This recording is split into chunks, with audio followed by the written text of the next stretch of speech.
Hi, my name is Dan with Droneblog.com. Today's video will show how to power on and off the Mavic 3 Pro and the remote controllers in your specific Mavic 3 Pro combo, whether the DJI RC Pro, DJI RC, or RC-N1. Now, like with the previous Mavic 3 drones before it, the Mavic 3 Pro comes with multiple combo options. You have the Mavic 3 Pro Cine with the DJI RC Pro controller, Mavic 3 Pro also with the DJI RC Pro controller, and the Mavic 3 Pro with the DJI RC controller. Regardless of what combo was purchased, DJI has a recommended power-up sequence for the Mavic 3 Pro. Now, if you own a DJI RC or RC Pro, the sequence is basically to turn on the RC and then the Mavic 3 Pro. Now, if you're using a DJI RC-N1, the sequence would be to turn on the remote controller first, followed by turning on the Mavic 3 Pro, and lastly, opening the DJI Fly app. To power on the DJI RC Pro, press the power button once, then immediately press and hold the power button.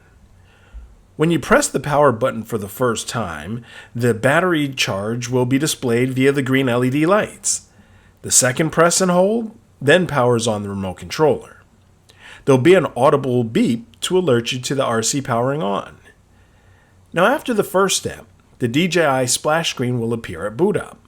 After about 10 seconds, maybe 20, you'll be at the DJI Fly home screen ready to connect the drone.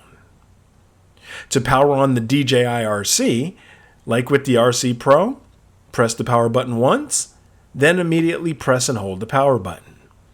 The splash screen will appear at the boot up. And again, between 10 and 20 seconds, you'll be at the DJI Fly home screen ready to connect the drone. To power on the DJI RC-N1, make sure that the RC-N1 is connected to your smartphone or device first. Now, press the power button once, then again immediately press and hold the power button. When you press the power button for the first time, the battery charge will be displayed via the green LED lights. The second press and hold, well then it'll power on the remote controller. Now, after the first step, you also get an ascending audible tone indicating the controller's powered on. Now, here's something to note. Many phones, once connected to the RC-N1 controller, will turn the screen on once the controller powers on, followed by a dialog box asking to launch the DJI Fly app. You can choose to launch the Fly app at this time. If your Fly app doesn't automatically launch, then you'll want to open the DJI Fly app separately. Now, to power on the Mavic 3 Pro, it's important for you to first remove the gimbal cover that's on the camera. Now, if this step is forgotten too many times, the gimbal may eventually suffer from gimbal failure and break because of the gimbal self-test.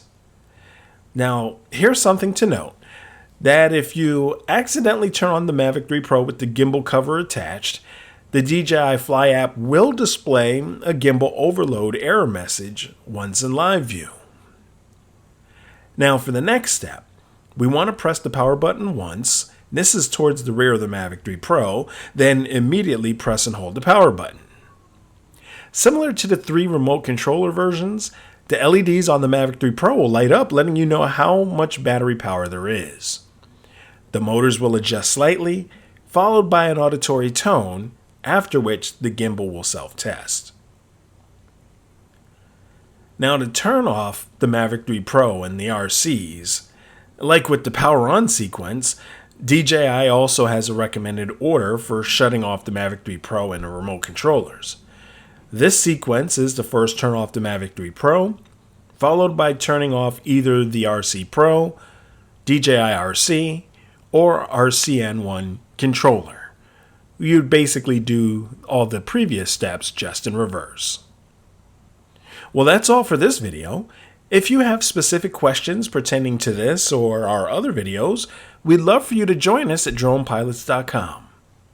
For more tutorials and reviews, head to droneblog.com.